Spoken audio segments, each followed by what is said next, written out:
उसे पातिव्रत धर्म कहते हैं। यदि केवल अपने पति को भगवान मानकर और उनकी आराधना में, तो वो मोक्ष पदवी भी प्राप्त करती और जो चाहे वो प्राप्त कर सकती है। पातिव्रत धर्म में बड़ी भारी सामर्थ्य है।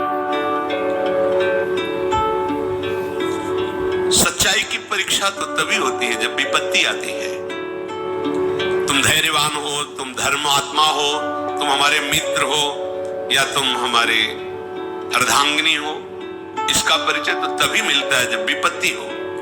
अर्थात मित्र विपत्ति में हो तो उस समय उसे छोड़ना नहीं चाहिए। तुम विपत्ति में हो तो धर्म नहीं छोड़ना चाहिए, धैर्य नहीं छोड़ना चाहिए। अगर पति विपत्ति में है, बहुत संपत्ति अपहरण हो गई, ऐसे पति का किसी भी तरह से मन न दुखावे कि अब आपके पास तो कुछ रह नहीं गया, हमारी आप कामनाओं को पूर्ण नहीं करे। धीरज धर्म मित्र रुनारी, आपद काल परखिए चारी। जो ऐसी स्थिति में अपने पति का सहयोग करती है। वनवास हुआ, सियाजू ने ना तो जनकपुर का सुख स्वीकार किया ना अवधपुर का। कहा जहां प्रभु श्री राम के चरण, वही मुझे करोड़ों अयोध्या जैसा सुख मिलेगा। यदि कोई स्त्री, अनुसुईया जी उपदेश करे सियाजू को, अपने पति का किसी कारणवश अपमान, धन नहीं है, उतना विद्वान नहीं, उतना ज्ञान नहीं, और तुम्हारे ही कर्मवस्तु तुम्हारा पति बना है, उसका अपमान, पातिव्रत धर्म की यहां चर्चा करें। क्योंकि सबसे बड़ी पतिव्रताओं में शिरोमणि है श्री अनुसुईया जी, जिन्होंने भगवान हरि, हर और ब्रह्मा को 6-6 महीने के बालक बना दिया अपने पातिव्रत धर्म से। वो कह रहे हैं कि पति का अपमान न करें, अपने भगवान के समान समझे। यहाँ पातिव्रत धर्म की चर्चा प्रपंच की नहीं। बात यहाँ बहुत अध्यात्म की चरम ऊंचाई की बात करें अनुसुईया जी, इसको लौकिक में घसीटोगे ना तो ये तर्क वितर्क के सब। अगर हमारा इष्ट धर्म जोर का है ना, तो सामने कुछ हो ही नहीं सकता। इसका प्रमाण हम तुम्हें देते हैं। जालंधर राक्षस और वृंदासती परम पवित्र चिदानंद भगवान को पति वरण करने के लिए तपस्या कर रही। देवर्षि नारद जी आए, तुम्हारा क्या उद्देश्य है? तो वृंदा ने कहा हमारा उद्देश्य है भगवान श्री हरि को पति रूप में प्राप्त करना। तो उनका पहले तुम्हारे पातिव्रत धर्म की परीक्षा होगी, तुम एक निष्ठ हो कि नहीं, तो आज्ञा कीजिए। उनका जालंधर को पति रूप में स्वीकार करके और पातिव्रत धर्म को आप प्रमाणित कीजिए, नारायण तुम्हें पति रूप में प्राप्त हो जाएंगे। कोई भी बड़े से बड़ा देवता जालंधर का बाल बांका भी नहीं कर पाया। क्यों? क्योंकि सती अपने सतीत्व में सब देवताओं ने विनय की कि वैसे आराधना तो आप ही को पति रूप में प्राप्त करने की थी। नाथ आप स्वीकार कीजिए, नहीं तो जालंधर का आतंक, राक्षस और पतिव्रता वृंदा, वही तुलसी जी के रूप में और शालिग्राम के रूप में श्री हरि।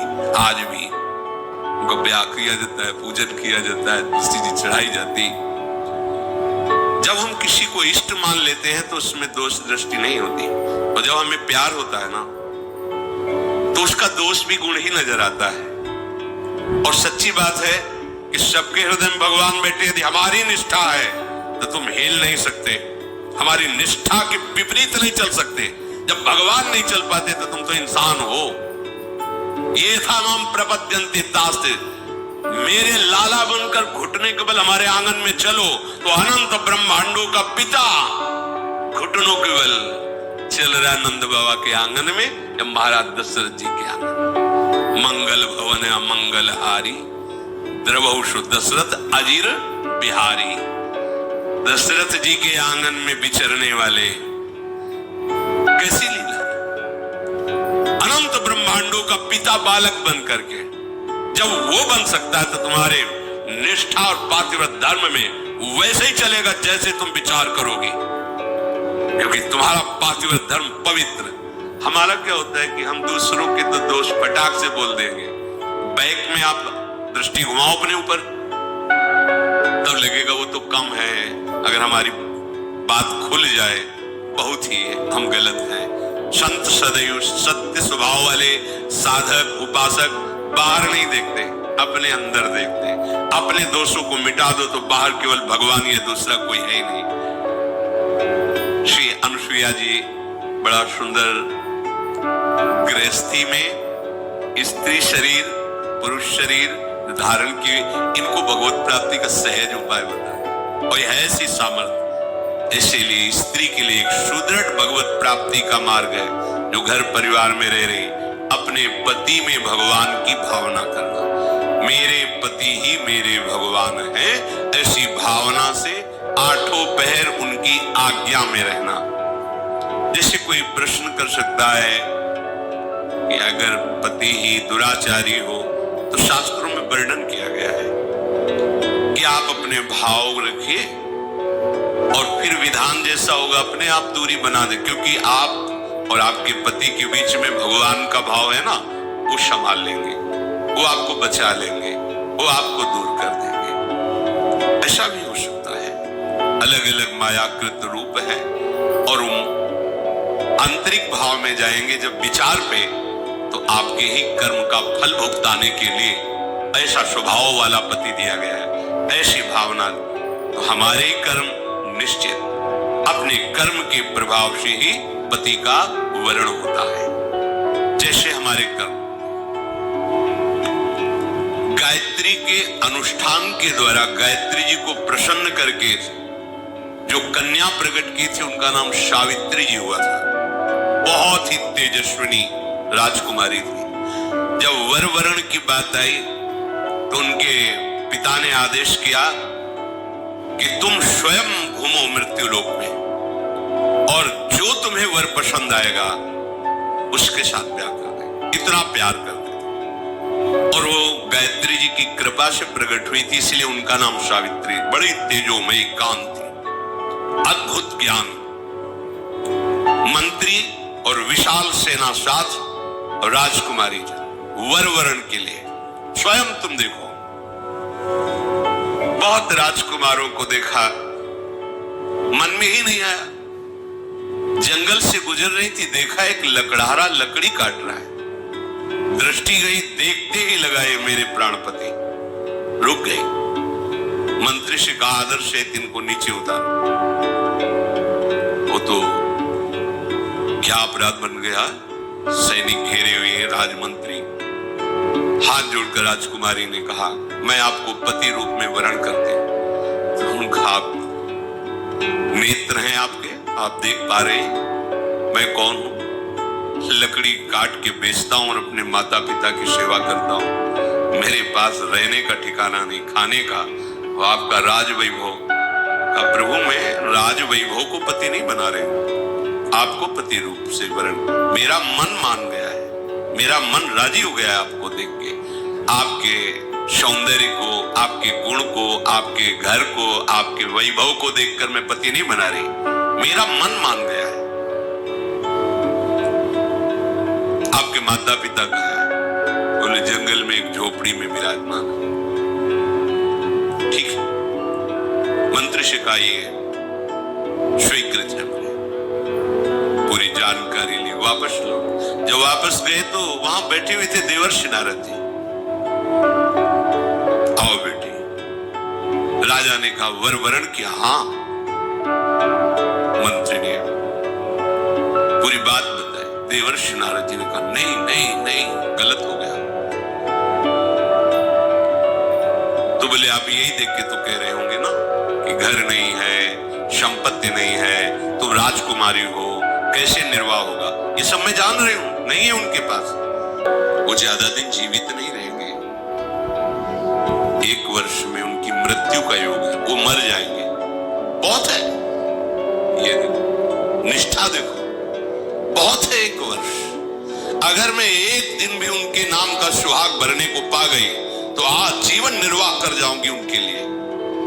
कैसा हमारा देश यति और सतियों का देश है। जैसे एक सन्यासी सर्वत्यागी, ऐसे साफ सुख की भावना केवल अपने पति में निहित करके भगवान को रिझा लिया। ये वो पातिव्रत धर्म है। अब सब भगत ही थोड़ी होते हैं, सब धर्म से ही थोड़ी चलते हैं। नारद जी बहुत प्रसन्न। उन्होंने कहा एक बार बार जिसका वर्ण कर लिया बस। जैसे मां भगवती पार्वती जी ने सप्त ऋषियों को जवाब दिया था, कोटि जन्म रगर हमारी बरौ संभु न तरहो कुमारी। तुम एक बार की बात कहते हो, करोड़ों बार जन्म लूंगी और तपस्या करूंगी, वो वर के रूप में वरण करूंगी तो महादेव को ही वरण करूंगी। माना महादेव अवगुण भवन विष्णु सकल गुण खाल, जय कर मन जय सम रमे ते ही सन। मान गए आपकी बात पर, मेरा मन रम गया है शिव में, करोड़ बार जन्म लूंगी लेकिन महादेव को ही वरण करूं। ये सावित्री जी का ब्याह हुआ, पिता ने अपार वैभव, वही अकेले थे, बिल्कुल एक भी सुख नहीं लिया। नहीं, मेरे पति देव के ही सुख में सुखी रहूंगी, आपका कुछ भी दहेज कोई भी एक वस्तु स्वीकार नहीं करूंगी। बहुत सत्यवान जी प्रसन्न हुए, उनका नाम सत्यवान, और कहा प्रिय, पता नहीं किस पुण्य और सौभाग्य से तुम्हारी जैसी हमें पत्नी मिली। वैसे मैं भी एक राजकुमार हूं, मेरे राज्य का अपहरण कर लिया गया वैरी राजाओं ने। मेरे माता पिता वयोवृद्ध थे, उनको लेकर मैं जंगल भाग आया हूं और वास कर रहा हूं। पर मैं तुम्हें कैसे, उनको ये पता नहीं कि मैं 1 वर्ष की आयु, लेकिन सावित्री जी को पता है, मैं तुम्हें कैसे सुख प्रदान कर सकता। बोले भगवान, बस आपकी चरण सेवा करके आपको सुखी देखकर मैं परम सुखी रहूंगी। सुबह वो लकड़ी काटने के लिए चले, वो साथ चले, उनका नहीं, हमारे माता पिता की सेवा में जो आज्ञा। और जिस दिन से ब्याह हुआ था उस दिन से तिथि गिनना प्रारंभ कर दी। धीरे धीरे जब कुछ महीने व्यतीत हुए, उन्होंने अन्न छोड़ दिया। सत्यवान ने पूछा क्यों? बोले हमारी कुछ मन में ऐसी कामना है कि मैं नियम पूर्वक रहूं। कुछ समय व्यतीत हुआ, जल छोड़ दिया, वायु पी करके केवल मंत्र जाप करते हुए कि पति का शरीर छूटा, मैं अपना शरीर रखूंगी नहीं, छोड़ दूंगी। और जब वो तिथि आई, उनका आज भगवान मेरी इच्छा है कि आपके साथ मैं वन में चलूं। नहीं माता, आज तक आज्ञा मानी, केवल एक दिन, आज केवल, फिर जैसी आपकी आज्ञा होगी, पर आज आपकी आज्ञा उल्लंघन करूंगी और आपके साथ चलूं। उनको पता था आज आखिरी दिन है, सत्यवान को पता नहीं। गए, चलो, तुमने पहली इच्छा प्रकट की है, अभी तक कोई इच्छा ही नहीं प्रकट की थी, और वो भी इच्छा अपने पति के अंतिम दर्शन और वही प्राण त्यागना, निश्चय इनका ये था। लकड़ी काटने लगे, सावित्री ऐसा लग रहा है मेरा सर फट रहा। बोले भगवान नीचे आ जाए, समझ गए, आप लेटिए, सर को अपनी गोद पे रखा, मंत्र चल रहा है, शांत, देखती कौन आता है और मेरे पति का स्पर्श करता है। ब्रह्मचारिणी पातिव्रत धर्म से युक्त गायत्री के अनुष्ठान से प्रकट हुई और मंत्र चल रहा है। यमदूतों की तो सामर्थ्य नहीं, साक्षात धर्मराज है, यमराज रूप में नहीं, धर्मराज के रूप में। उनके 2 रूप हैं, पापियों के लिए भयानक यम रूप, जो यमदूत पहुंचते हैं, महान दंड देते हैं, लेकिन जो धर्मात्मा पुरुष होते हैं, जिससे पाप और धर्म दोनों, फिर वो उनके लिए थोड़ी सुविधा होती है। और जो धर्मात्मा पुरुष होते हैं वह साक्षात धर्मराज पहुंचते हैं, लेकिन जहां भक्त होते हैं वहां भगवत पार्षद पहुंचते हैं, ऐसे नहीं। और यहाँ तो भगवत पार्षदों का भी प्रवेश नहीं। श्री जी की सखियां जो अत्यंत करुणामयी, देखा सामने धर्मराज, मंत्र का प्रभाव, मूर्तिमान धर्मराज साहब, उनका बेटी तुम्हें धैर्य धारण करना होगा, वो मूर्छित हो गए सत्यवान। उनके आते ही प्रक्रिया है प्राण घसीटने की, मूर्छा गए। तो उनका भगवान, ये मेरे पति है, आप प्राण ले लो और देह की रक्षा करो, ऐसा कैसे हो सकता है? ये हमारे प्राण है। उनका समय तो पूरा हो गया, मैं तुम्हारे पति को सूक्ष्म शरीर में यातना देह में लेकर अब जा रहा हूं। बोले आप अपना काम कीजिए, और मैं अपने धर्म का निर्वाह करूंगा। खींचा सूक्ष्म प्राणों को, बंधन से बांधा यम पाश से, चल पड़े। सावित्री जी मंत्र बल से पीछे चल पड़े।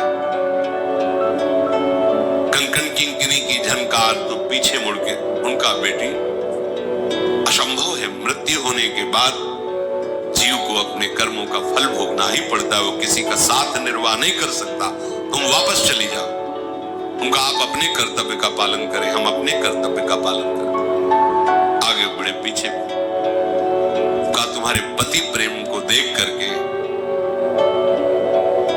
हमारे हृदय में उत्साह हो रहा है। तुम वरदान मांगो, केवल सत्यवान के प्राणों को छोड़कर, इस जीवात्मा को छोड़कर तुम कोई भी वरदान मांगो।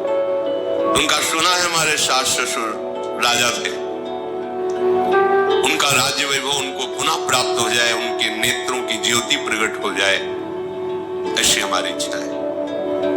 तथास्तु। फिर चले, फिर देखो एक और वरदान मांगो और आप वापस चले। तो हमारे माता पिता के पास केवल हम ही संतान थी, पुत्र नहीं था। एक पुत्र प्रदान कर दीजिए, अर्थात भाई। वो तथास्तु। फिर भी देखो बेटी, हम तुम्हें बार बार कह रहे हैं, यहां से आगे की यात्रा सूक्ष्म देह से होती है, स्थूल शरीर से नहीं। तुम अपने पातिव्रत धर्म से युक्त हो, इसलिए मुझे देख पा रहे हो, मेरे साथ चल रहे हो, पर अब उचित नहीं है। एक और वरदान मांग लो। तो अब मुझे भी एक पुत्र चाहिए। उनका तथास्तु। बोले रुक जाओ,